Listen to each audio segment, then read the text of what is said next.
Hello, beautiful. I am super excited to be with you guys tonight. Thank you so much for joining me. It is another Mummy Mondays. Oh, Lord. Did y'all see my post today? I just reaffirmed, Mondays are good days. Mondays are good days. Mondays are good days. It has been a long day. And of course, hopefully you've had some time to attend to your families, to your little ones, put them in the bed or whatever it is they need to do so you can get some time to yourself so you can be a part of our conversation tonight. Listen, I'm a little extra tonight.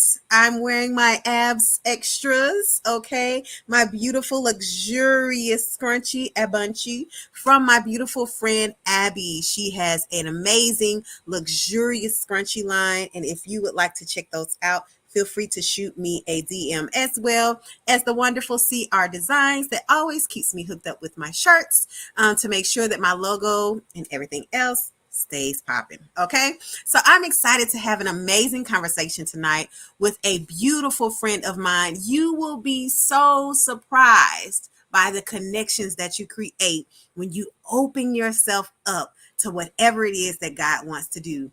There's this amazing app that came about called Clubhouse. And I went in there and just started running my mouth, as many of you all know I usually do.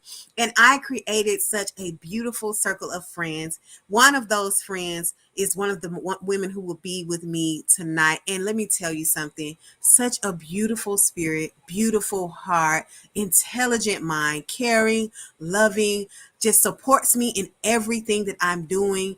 I mean, she sows into me in more ways than one, and I could never tell her thank you enough. But luckily, she can hear me. The amazing, the beautiful, the therapist, the woman who doesn't mind people sitting on her couch, the Kat Maslowe. Hello, Kat. How are you, my love? I'm humbled, Ebony. Oh my goodness. Yes. Those words. Thank you for your kindness. It is just such a blessing to see how this journey has unfolded all the way to being here on a day we repeat. Mondays are good. Yes, Mondays are good. Yes. Mondays are good. And we can only just speak them into existence, because today I was like, whew, is this a Monday, Lord? This is I had one too. So I am super excited to have you join me tonight. Listen, it's something so beautiful when we get together and just talk about the mind and talk about the ways we navigate that space and the ways we heal. For those of you who may not have heard me before, Kat is functioning in the space. Her specialty is psychology.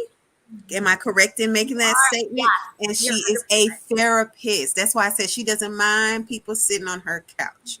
Okay, I know that's what we all think about when we think about therapy, the couch. We sit on the couch.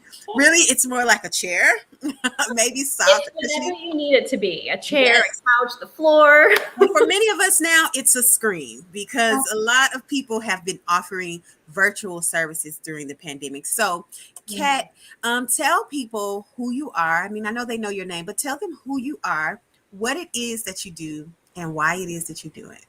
Absolutely. So thank you again. I'm excited to be with you guys this evening. Ebony shared, I'm a therapist. My training is in clinical psychology. Let's see, I have been practicing as a licensed psychologist for about 9 years. I have worked a lot with children and families.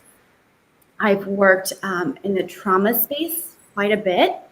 I have had the blessing to be able to travel internationally. I've been to Africa a couple times and Haiti and different places that I've been able to sow into communities that have been impacted by trauma. I also teach. I'm a professor as well. I'm also an aunt, I'm a sister, I'm a friend, I'm an animal lover. I have a menagerie over here. Ebony laughs because she hears my rooster often. Yes, I love to hear the rooster when we talk. Yes, you hear him in the mornings. He greets us all. And I'm a grateful person. I'm very happy to be here. I feel incredibly honored to be a psychologist. You asked me why I do what I do, and I truly believe in the beauty of humans and the ability to heal and the ability to move towards spaces that feel good and joyful and rewarding. And I just believe so much that we're capable of that, and have been on my own healing journey. So to be able to do that with other people is feels like sacred space to me. So I feel so honored.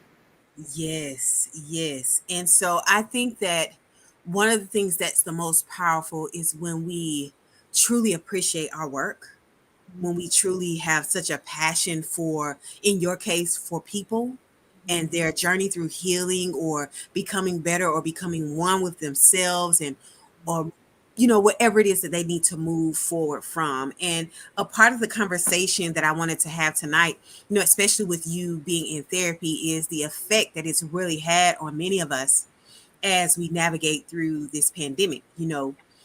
So many people surprisingly have stepped up and said, you know what, I sat with myself a lot and I've realized I need help. There are a lot of therapists who are saying that their clientele has significantly increased because so many people were sitting home and really had to deal with themselves throughout the year. And so I want to talk a little bit about what it looks like for you as a therapist as you navigated throughout this pandemic. Mm-hmm. Yeah. So there's a lot to unpack there. So yeah, let's just kind of launch into that. So the pandemic, it hit the world simultaneously. So it was this collective event that you couldn't escape, you couldn't avoid. It's not as though we could go somewhere to be unaffected, and it just rolled out before us, and just it was here, and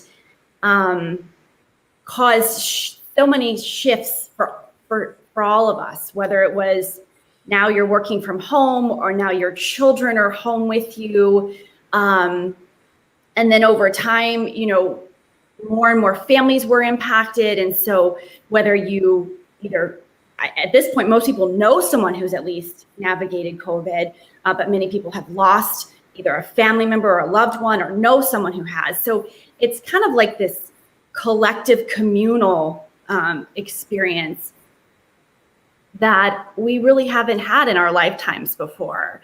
And so it has absolutely increased how many people are going to therapy. Perhaps some people of all ages were maybe doing okay, feeling like they were getting through things, and that pandemic and the experience of all the changes there was kind of what tipped the scales to say, okay, this is enough, right? And then, like you're saying too, Ebony, being at home and not necessarily having the same things that were either distractions or escapes or things that kept our minds busy. When you peel all that away, it's like you were sharing, you're left with yourself. And sometimes that can help us to see, oh, there's some parts here that really warrants attention, really warrants healing, that maybe we didn't hear or listen to earlier. Right, right.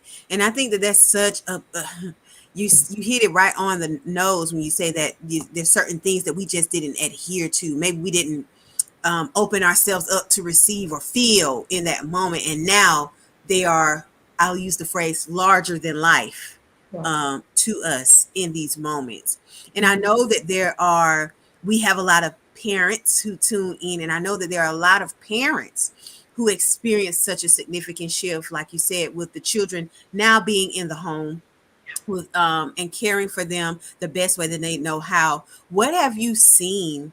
I don't know. I don't know how you break down your clientele, but what have you seen just as a therapist navigating this year? You're on your own yourself.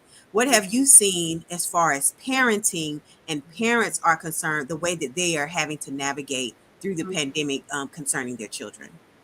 Yeah, so good. So, my role has been really interesting throughout the pandemic. So I've been in the role as a professor. I've also been in the role of a supervisor. So I've been overseeing newer clinicians that are working with clients. That includes children, that includes parents. And then I also launched a business with my sister, and we are doing the academic side, actually. So kind of navigating that from more of kind of a homeschool lens. So I've also kind of seen those students and those children in that academic setting. And I would say, what am I seeing? I'm seeing a lot of anxiety. That's the first thing that comes to mind. A lot of fear and concern. What does this look like? I think especially in our older kids. But that makes a lot of sense, because if you think about this being such a large shift and a large change, and routines just kind of getting turned on top of their heads, that can be difficult for kids who tend to flourish a little bit better in consistency, in routines, in knowing what's coming down the pipe for them. And so anxiety, depression, sadness, feelings of disconnection, if we're not going to label them diagnostically, which we don't have to do, we can say things like sadness and worry, Right. disconnected, loneliness. We've seen suicide increasing. So that's some of the things that I've been seeing. And I think that is really important, to be really attentive to the language we use around it, what we're calling things. My household, everybody in my house has been to therapy in some way, shape, form, or fashion. Me, my husband, my children, we are very big on therapy in our home, because we do believe that there are things that we feel and things that we think that maybe we don't want to share with mommy or daddy, or maybe daddy doesn't want to share with mommy, or maybe mommy doesn't want to share with daddy. Absolutely. And so we open up our home for our children to truly have an understanding that therapy is okay. Because in Black and brown communities, let's just be honest, people used to be very cautious around the idea of telling someone their business. Sure. That's kind of the way they think about it. And so for us to really be able to navigate a space where we're able to open up about where we are, what we're experiencing, what's going on, I think that part of it is really, really important. Can you share some of I know you shared a few things, but can you share some of the language that maybe parents can use when they're communicating with their children about feelings and emotions and navigating that space of, how they think? Yeah, that's so good, Ebony. And if I can circle back just for a minute, Yes. when we think about some narratives that might say, don't share your business outside of the family. Don't take it out there, right? You should be able to keep it inside the family. Or I hear different things. I hear, take it to God, take it to, different places that, but keep it contained, right? And, it's interesting because therapy is meant to be incredibly private. It's meant to be incredibly respectful and honoring of what a person's going through. So that experience is meant in some ways to kind of be an extension, with boundaries, of course, but to hold that privacy, to hold that, not everybody wants everything out there that they're navigating. Yeah. And then if you think about language, which is, oh my goodness, you and I could talk about language for the rest of the evening. And you saw me even dial down off of saying diagnoses, right? Because we don't have to necessarily talk about it from a diagnosis perspective.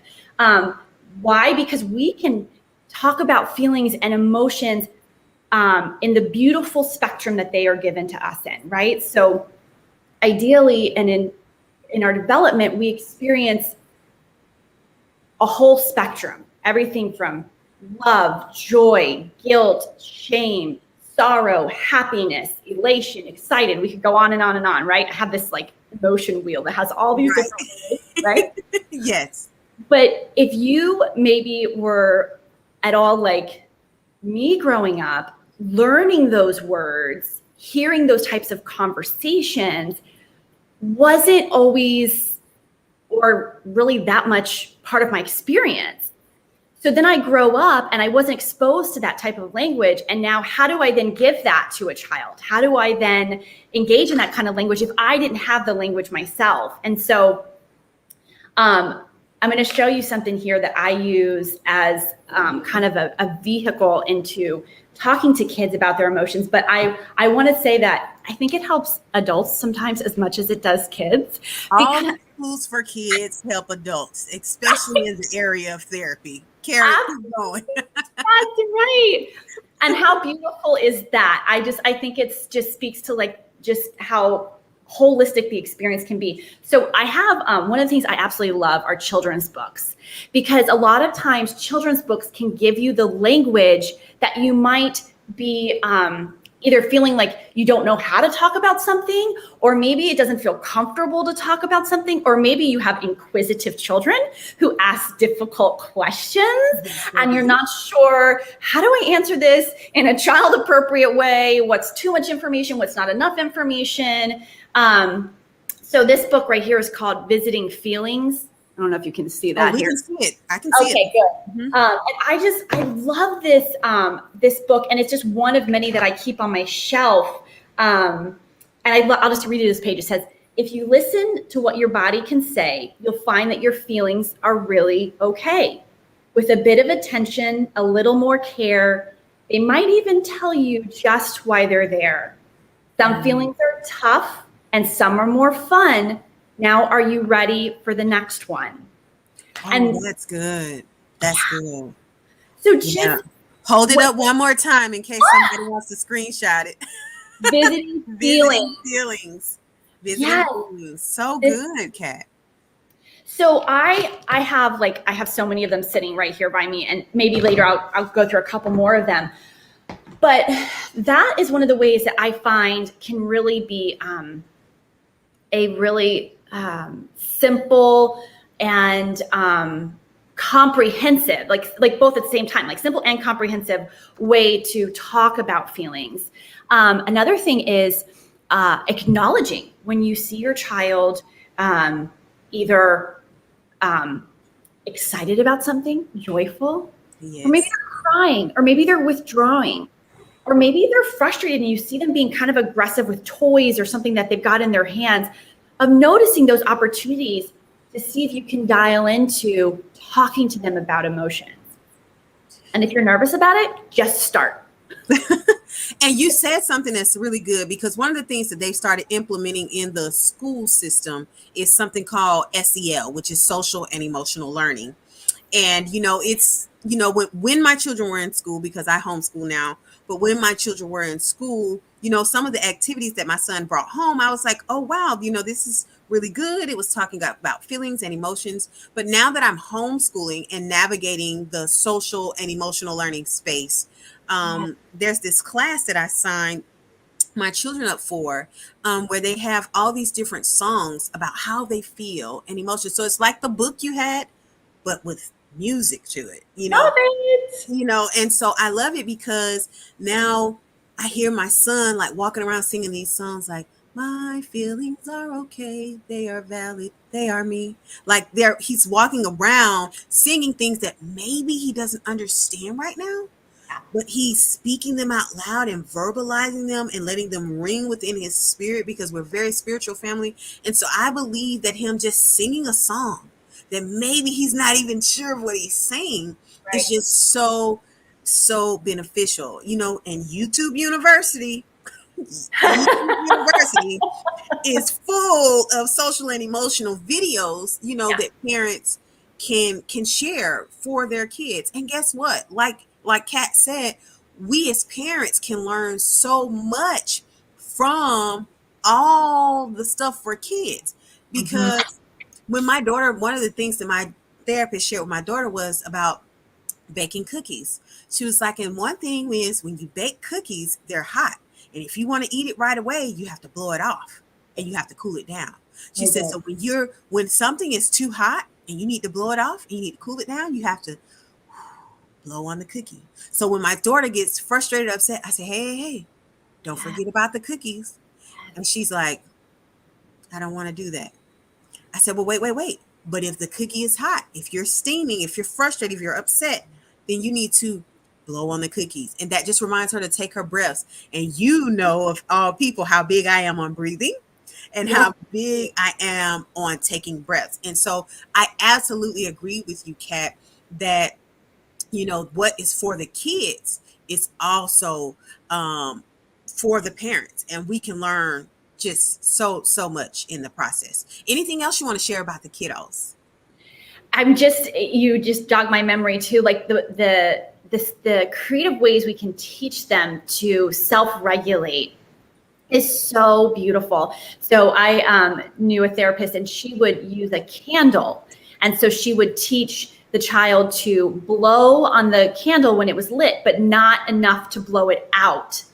And so that, if you think about what all that takes, it takes focus, it takes, concentration on that breath. And one of the things we know too is our bodies actually can calm when our exhale is longer than our inhale. And so when we're helping them to do that through these creative methods, they don't even know that we're training them to be able to regulate themselves. And, it makes me think too, Ebony, when you ask me, what have I been seeing this year? I've also been seeing, difficulty concentrating and fatigue being on the computer and difficulty with organization and time management. And all of those skills are housed in the front part of our brain. It's our frontal lobe. And that part of our brain gets dialed down and a bit hijacked, if you will, when our emotions go up. Yes. When our emotions get triggered, and if we're frustrated, or we've been trying to engage in online learning and we don't want to sit still anymore, and our bottom is asleep and we're wiggles, and our emotions get going, the part of our brain that helps us to think logically and rationally and plan things, it dials down. Yes. And I think sometimes it can be helpful for parents to know that, because when your kiddo is struggling with emotions, it's often the time that they have the hardest time making helpful decisions. Yes. So when you think about that, it's like, okay, we can have some empathy. Well, we can understand it as adults. How often have we done things that were like, well, that was done out of emotion, right? That was not where I was thinking. Right. So being able to have cues for them. I have a cue I do with my nephew when he does his deep breathing. If he's really upset about something, I'll say, buddy, how angry are you? And he'll use his hands to show me. And a lot of times we'll start like way out here, and we'll do deep breathing, and then I'll let him reassess. Okay, where are you now? Show me where you are. Right. And that also lets me know, do I need to sit with him a bit more? Do I need to help him with that co-regulation? Is he down to here? Is he still out here? So that's another one that I've, used, is that teaching them to And that's so good, Kat. That's so good, because one of the biggest things that I talk about a lot is the fact that, I'm considered a millennial, and I definitely can't raise my children the way I was raised. I was raised to be seen and not heard. Okay. I stayed outside till I was told to come in. And when I was told to come in, I better be able to hear them tell me to come in. Okay. When they call, you come. Like, I was raised a certain way. My mother was the daughter of a pastor. My grandfather was a pastor. And so we were raised in this very strict home. And so one of the things that's really important for parents now is to understand that you can't raise your children the way that you were raised. And you yourself have to be open to feelings, emotions, and navigating through them. And I love that you asked, because even as adults, when you're angry, when you're upset, when you're frustrated, and somebody tries to talk to you, they get nowhere. You're frustrated, you're angry, upset, leave me alone. I don't want to talk right now. I don't want to be bothered. But yet and still, when your kid is angry, having a tantrum, or whatever it is, you're trying to say, all right, now go clean your room, or go do whatever it is I told you. You're trying to, in that moment, talk to them when they're already upset. It's not the time. Just like when you're an adult and you don't want anybody talking to you, It's not the time to try to ask them to go and do something. It's the time to say, like you said, okay, how upset are you? Yeah. Can you verbalize what made you mad? Mhm. You know, what about what was said made you mad? What about what happened Yeah. made you mad? And in the talking, in the calming, that's how they're going to calm down. That's how they're going to be able to see and understand and know, what it is, or how it is that they're able to move forward. And I try to be very conscious of that now, Kat. Like, when my children do something, how I would feel as an adult. Because, and then I'll stop talking because I feel like I'm talking a long time. But one of the things that I think about is that children are controlled their entire lives until they're about 18 or even older, depending upon how long they're in their parents' home. They're Mhm. controlled their entire life. And Yeah. so just think about it. As adults, we desire control. Even as believers, we desire control. It's hard for us to allow God to do what He knows how to do best. We're still trying to make decisions and plans like that's going to work. Okay. And so, and so when we think about our children, especially my daughter at the age of 7, she desires control.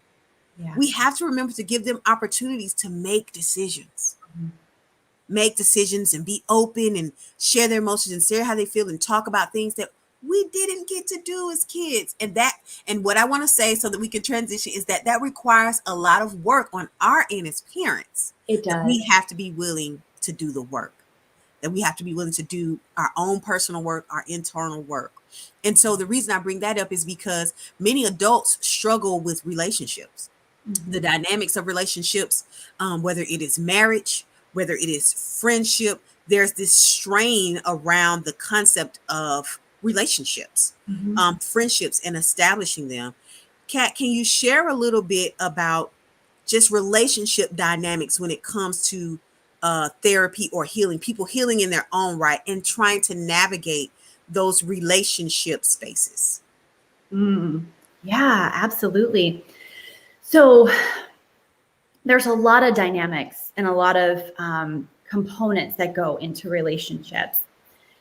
Well, one of the things that I'll circle back to as it relates to relationships is, as you talk about this idea of integrating choice into our children's lives, there's this vicarious byproduct that happens, because as a child has some choice and has some options and begins to navigate that space, they're also building this sense of trust, this in themselves, this sense of what we call self-efficacy, which means that they can do things, that they have a sense of agency. They can accomplish things. And that type of dynamic can really aid in relationships, and really having that sense of, who am I? Who are you? How do I understand myself? How do I understand you? How do we interact with one another? And so you're absolutely right. A lot of adults struggle in the relationship arena. And as we're learning different ways of parenting our children, we're laying a different foundation for their relationship skills. Because what I find in therapy is oftentimes we're going back to try and maybe undo some of the narratives, some of the examples, some of the messages that we got around relationships, around our own selves, around others earlier in our lives. Yes. Because they spoke into, and as our foundation was formed, that all created here we are today. And so whether it's you find yourself to be somebody who shies away from people, or you find yourself to be somebody who is continuously in conflict with people, or you worry that people are don't really like you, that if they had the opportunity, they would probably choose to be with someone else or spend time with other friends, or whatever the relationship dynamic is. Therapy is a place to kind of flush that out, to see what are the things that are looping, what are the things that are continuing to repeat, And how do you heal some of those so that the relationships then can start to look very, very different? Yes. And that's really, really important because, one of the things that me personally, just in creating relationships, even, just with my husband, was learning to make room for the other person.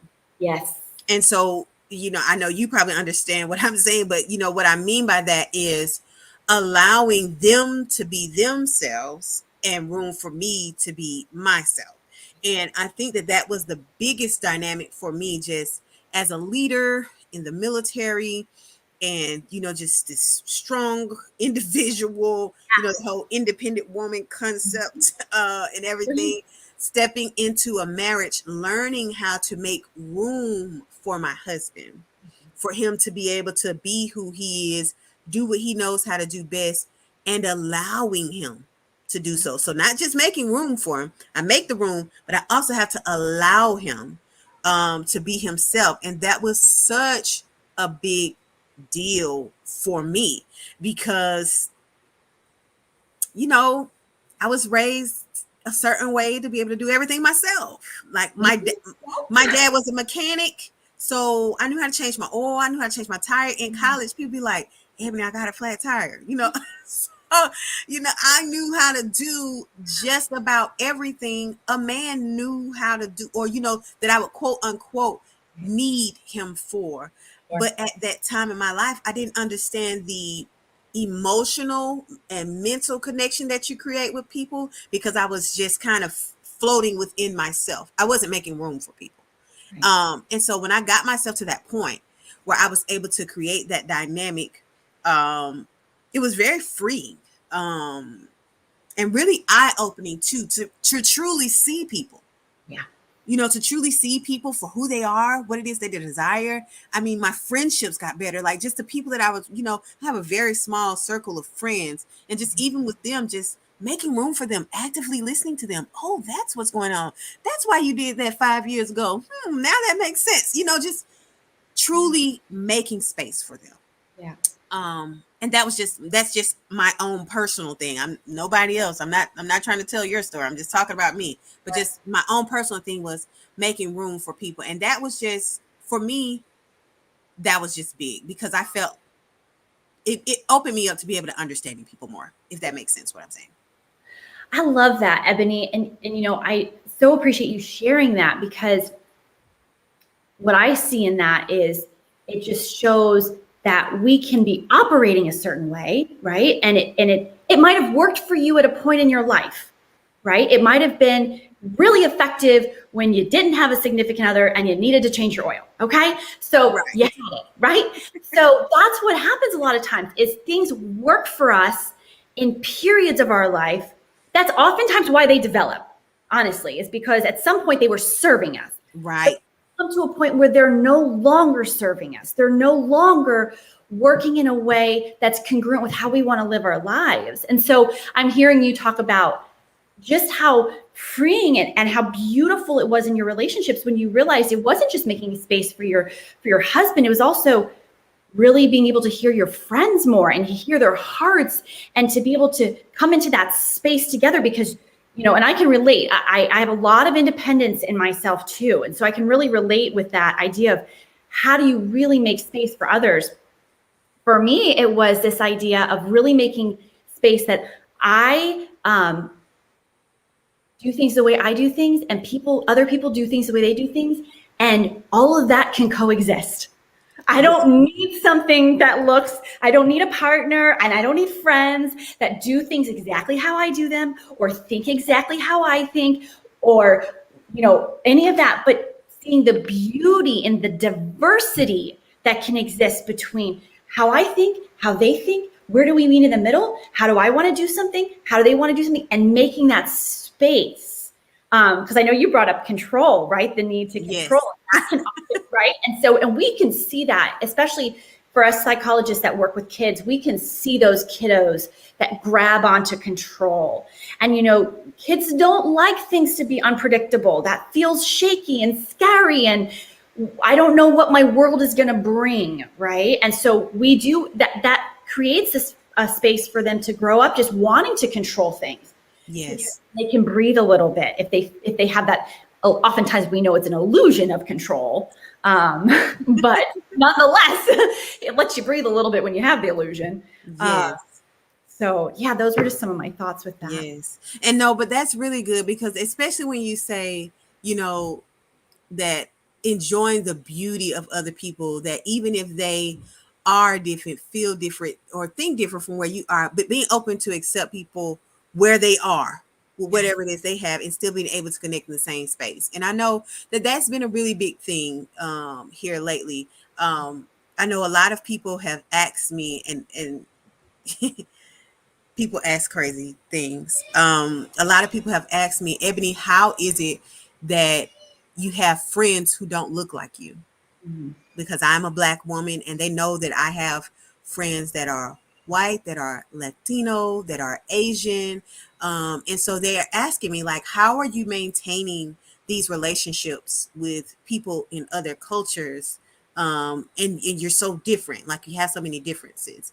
And I know that for me, the biggest thing is what you just said, just accepting and understanding that maybe we're different culturally. Maybe they were raised to bake a cake a certain way, or a recipe a certain way, and they eat their chicken a certain way. Maybe it's not fried. I'm from the South, right? Maybe it's not fried.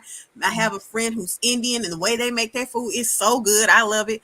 But the way they make their food may be different, but it doesn't make them any less than me, and it doesn't make them any greater than me. It just makes them them and me. And I think that that has been a really big deal throughout this year, just the idea of creating cross-cultural relationships, and maintaining them. Because, Kat, I consider you my friend. Like, and so the thing is, it's kind of like if somebody starts saying something about Kat, I'm be like, hold up. Hold up. What you say about Kat? Why you talking about Kat? What you got to say about Kat? Whatever you got to say about her, you might want to go ahead and say it to my face, because I don't think it's gonna run. Okay. So, and I feel as though it's difficult for people. Ebony, mind your words. Okay, I'll say this. So teachers breed teachers. Lawyers make lawyers. And I'm talking about parents, right? Parents and children. Mm-hmm. And so I think that free and open people create free and open people. Mm-hmm. I think closed-minded individuals create closed-minded individuals. People who lack experience in cultural diversity breed people who lack experience in cultural diversity. And I think not only through, my mother, in middle school, my mother put me in a multicultural middle school out of nowhere. I went to an all-Black elementary school, and then out of nowhere for middle school, my mom was like, I work here, you're going to go to school here. And I was like, what? And there were people from Africa, India, Asia. It was an international hub of students, and they literally had students flying in from other countries to participate in the school. And I was just like, oh my God. My mom was like, you're going to learn to love all kinds of people. So, and that experience early on, she didn't get that, but she knew I needed it. She didn't get that, but she knew I needed it. And she was like, I work here, you're going to go to school here. And I was like, oh my God, Mom, why? But I learned so much, was exposed to so much, good and bad. Okay. I experienced my first encounter with racism in the 7th grade, but I think that all of that created me as who I am today, and made those experiences. And I just said a lot there, Kat, but the idea of creating cross-cultural relationships and understanding that people are different, but you can accept them for their differences. I think that's a big deal. So you did say a lot, and a lot of amazing thoughts, Ebony. I heard this statistic the other day, that in order to fly from Los Angeles to New York, if you change the trajectory by 3 degrees, then you land in Washington, D.C. and not New York. And so I think of your mom, who you shared how you were raised, which is to be seen and not heard, and things that you're intentionally changing with your kids. But she changed something intentional about how she was raised when she said, you're going to go to this school. So I think if we can just be looking, how do we make those 3-degree pivots? How do we fly our kids to DC instead of New York? Right? And that's where we see those generational changes and generational healing, right? Because we know that trauma and hurt and pain can follow generation by generation. So we make those 3-degree pivots.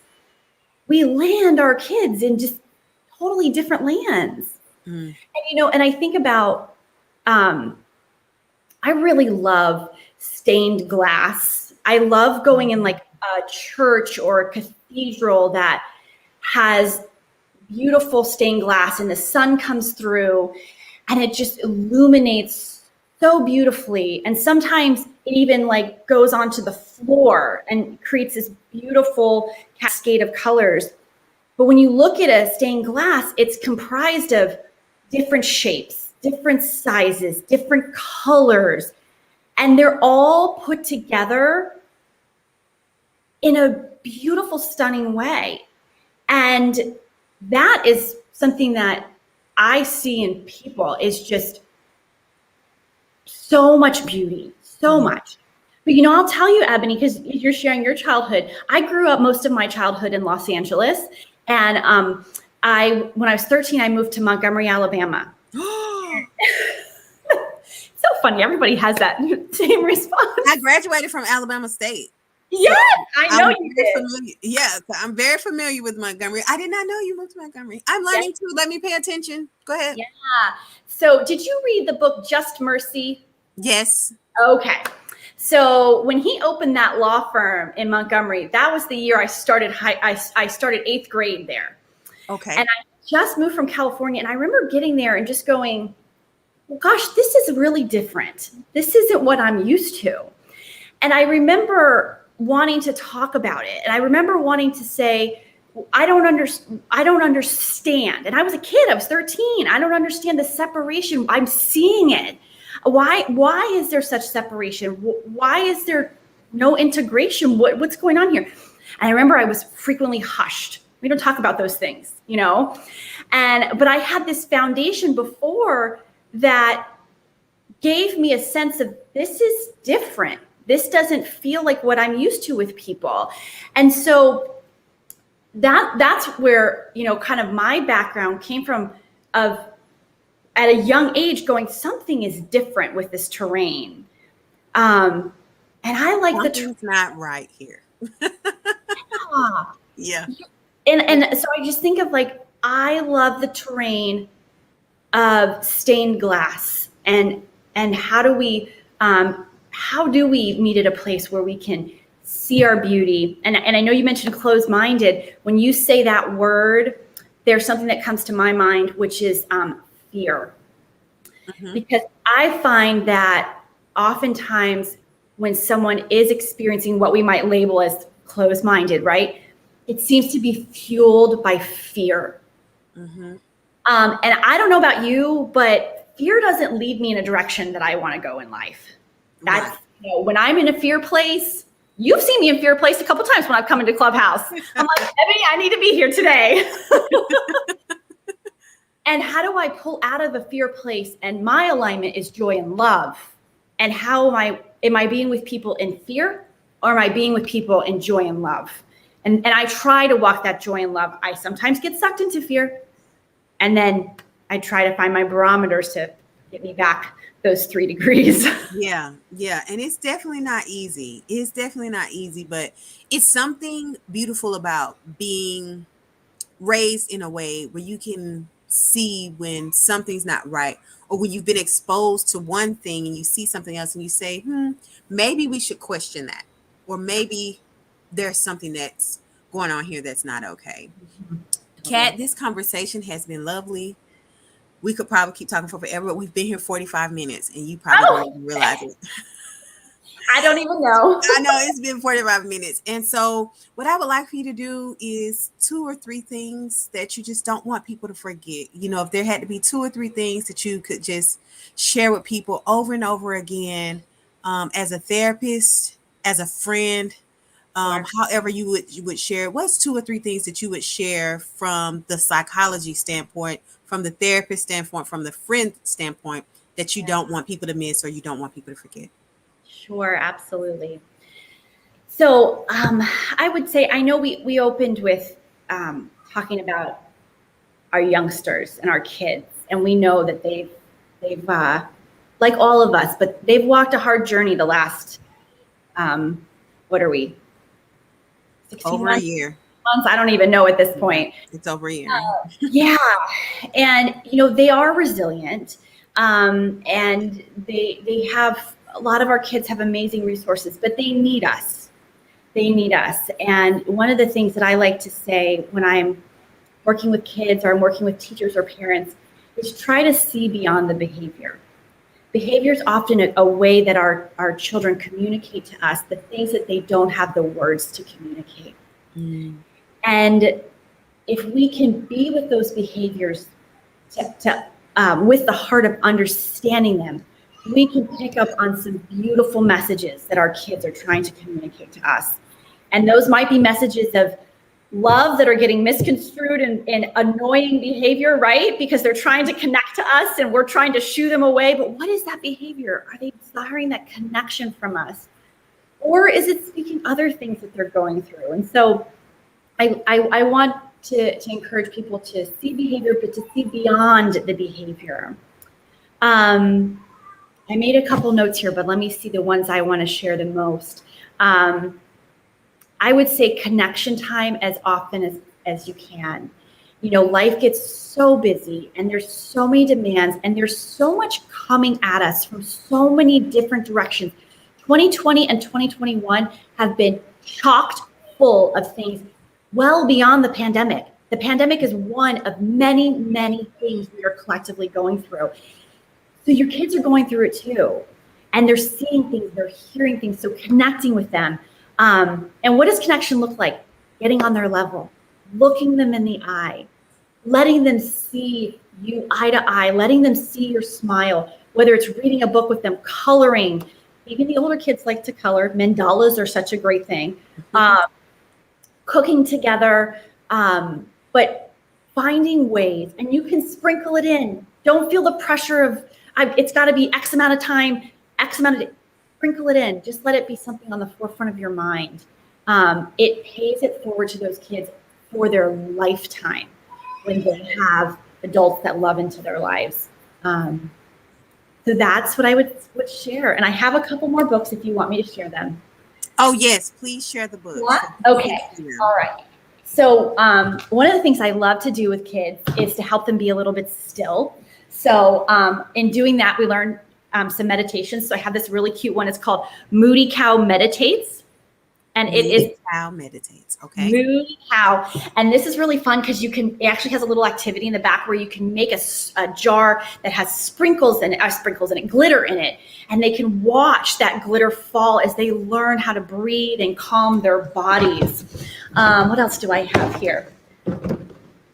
This one is so good. This is called The Monster Who Couldn't Decide. It's a series. So this little monster experiences all kinds of things, but this is a really indecisive monster. So maybe if you have one of those kiddos that has a hard time making decisions, and that's something you can actually see when they're stressed, is a stress response is having a hard time. And then I have to give a shout out to one of my dear friends, Joyce Lacombe. She just published this book. It's called Getting Back to Me, a book for children and adults on emotional regulation. A super inclusive, just really beautiful book. But those are just a few. Amazon has tons. Hopefully one day I'll write my own, right, Ebony? Yes, you will. Yes, you will. Yes, you will. But I am so grateful for you, Kat. Thank you, thank you, thank you. I know we couldn't get to I tried to sprinkle in every little thing that we wanted to talk about, but I know we couldn't really get to everything. But I am so grateful for you. Thank you to everyone who has been tuning in. And of course, we can't leave without saying our prayer, right? So of course, God, we thank you for your clarity. And as always, we pray that our minds will think of you, our eyes will see you, our mouths will speak of you, our ears will hear you, our hearts will beat for you, the blood flowing through our veins will be for you, our hands are lifted to worship you, and we can walk within the footsteps that you have designed. And anytime we lay down to rest, we will awaken, refresh, renew, and restore. Lord. Yes. Thank you guys so much for being here with us. My aunt said great conversation. I value her opinion. Thank you so much, TT. I appreciate you. This has been Mommy Mondays. I hope you guys thoroughly enjoyed, and I will see you all next week. Bye bye. Mommy.